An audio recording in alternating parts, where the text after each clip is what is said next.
গত ১৭ মাসে মানবাধিকার পরিস্থিতি নিয়ে হিউম্যান রাইটস ওয়াচ একটি প্রতিবেদন প্রকাশ করেছে। রাজনৈতিক সহিংসতায় নিহত হয়েছে ১৯৫ জন এবং আহত হয়েছেন ১১,০০০। মব ভায়োলেন্সের ঘটনার মধ্যে নিহত হয়ে আমাদের কাছে তথ্য আছে এর চাইতে আরো অনেক বেশি মানুষ কারাগারে। এই যে ঢাকা শহরে বস্তাবন্দি লাশ পাওয়া যাচ্ছে, নদীতে যে কতগুলো বেওয়ারিশ লাশ পাওয়া গিয়েছে, সেগুলোর হিসাব কিন্তু হিউম্যান রাইটস ওয়াচের রিপোর্টে আসেনি। এখন পর্যন্ত আমাদের কাছে টোটাল ট্যালি হচ্ছে আমাদের নেতাকর্মী কারাগারের মধ্যে ৭০ জন নেতাকর্মী মারা গিয়েছে। সাদ্দামের মতো এমন অনেক ঘটনা আছে যারা পরিবারের কর্মক্ষম ব্যক্তিটি জেলবন্দী হয়ে আছেন।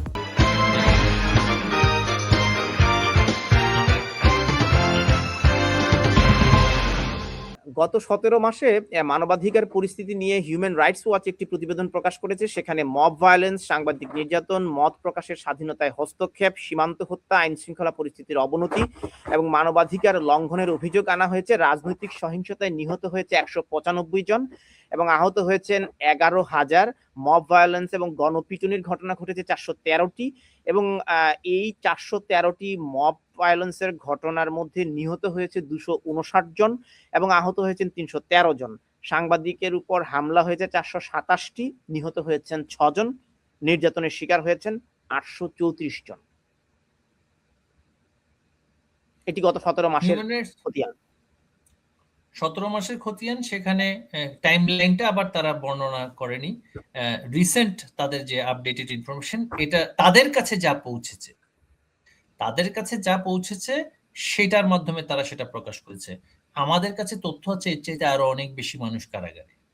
তাদের কাছে যে তথ্য মানে এটা হচ্ছে বেয়ার মিনিমাম পৌঁছেছে, তারা সেগুলো আবার ফার্দার ভেরিফিকেশন করে। অনেক তথ্য তো ভেরিফিকেশন করা সম্ভবই হয়নি।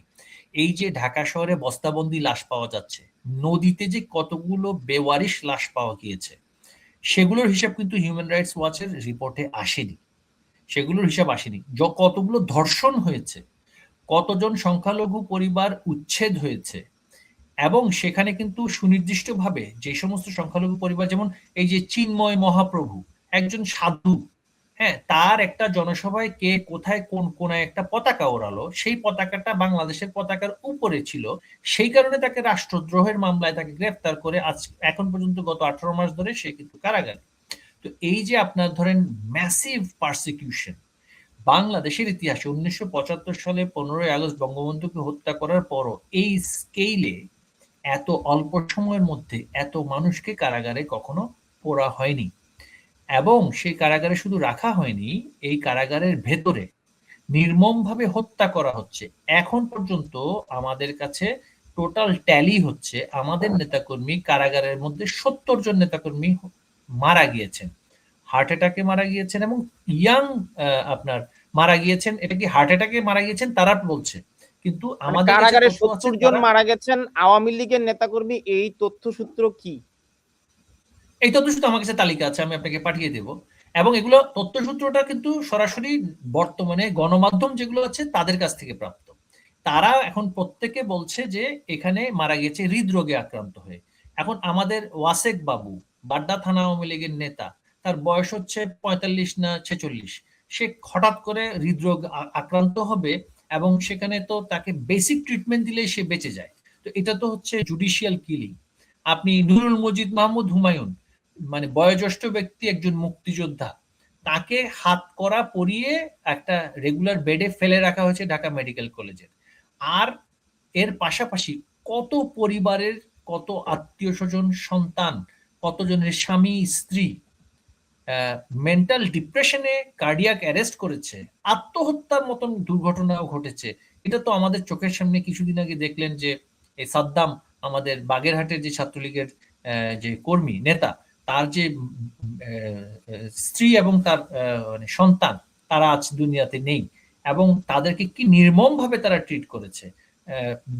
ন্যূনতম প্যারোলে মুক্তি দিয়ে যে জানাজা পড়ার যে অধিকার, ন্যূনতম অধিকার সেটা দেয়, অথচ তার বিরুদ্ধে যখন মামলাটা হয়, মার্ডার কেস হয়, সে কিন্তু ভারতে ট্রিটমেন্ট নিচ্ছিল। সে ছিলই না, বাংলাদেশেই ছিল না, অথচ তাকে দেওয়া হচ্ছে 7টা মার্ডার কেস এবং প্রত্যেকটার সময় সে ভারতে ছিল, র্যান্ডম কেসেস। এই যে একটা অ্যাবসলিউট জুডিশিয়াল এনার্কি চলছে, ক্রিমিনাল জাস্টিস সিস্টেম পুরোপুরি ভেঙে পড়েছে। হিউম্যান একদিকে রাইটস আপনি ওয়াচের থানায় আরেকটি বলা হয়েছে যে এইভাবে গণহারে গ্রেফতার এবং তাদের এই মামলাগুলোর নিষ্পত্তি না হওয়া, জামিন না পাওয়ার কারণে পরিবারের যে কর্মক্ষম ব্যক্তিটি জেলখানায় রয়েছেন, যে কারণে সাদ্দামের ঘটনাটি ঘটলো, আমরা এর বিস্তারিত আসলে জানি না। তার পরিবারটি আসলে অর্থনৈতিকভাবে দিনের পর দিন এই দারিদ্রতার মুখে পড়ে এ ধরনের আত্মহননের পথ বেছে নিচ্ছে। নিশ্চয়ই সাদ্দামের মতো এমন অনেক ঘটনা আছে যারা পরিবারের কর্মক্ষম ব্যক্তিটি জেলবন্দী হয়ে আছেন বিনা বিচারে, এবং সেই পরিবারটি ভয়াবহ মানবিক জীবনযাপন করছে। এ ব্যাপারে আপনারা মানে এটা তো দেখুন, আমরা এগুলো সবকিছুই আন্তর্জাতিক আইন প্রণেতাদের কাছে আমরা তুলে ধরেছি। নানান দেশে আমরা আপনি দেখেছেন যে কিছুদিন আগে মার্কিন যুক্তরাষ্ট্রের 5জন সেনেটর একটা জয়েন্ট লেটার লিখেছে এই অবৈধ প্রশাসনের কাছে। প্রথমত লিখেছে যে এই সমস্ত আরবিট্রারি ডিটেনশন এবং যেভাবে করে একতরফা প্রসিকিউশন হচ্ছে সেগুলো বন্ধ করতে হবে। দ্বিতীয় লিখেছে একটা পার্টিসিপেটরি ইলেকশনের মাধ্যমে ট্রানজিশন ইনটু ডেমোক্রেসি করতে হবে। আমাদের আইন প্রণেতা নয় শুধু, এই যে হিউম্যান রাইটস ওয়াচ থেকে শুরু করে সবাই, অ্যামনেস্টি ইন্টারন্যাশনাল, সবাই কিন্তু নিজ উদ্যোগে তারা সেখানে এই সমস্ত বিষয়ে সচেতনতা এবং এই সরকারকে সরাসরি অভিযুক্ত করছে।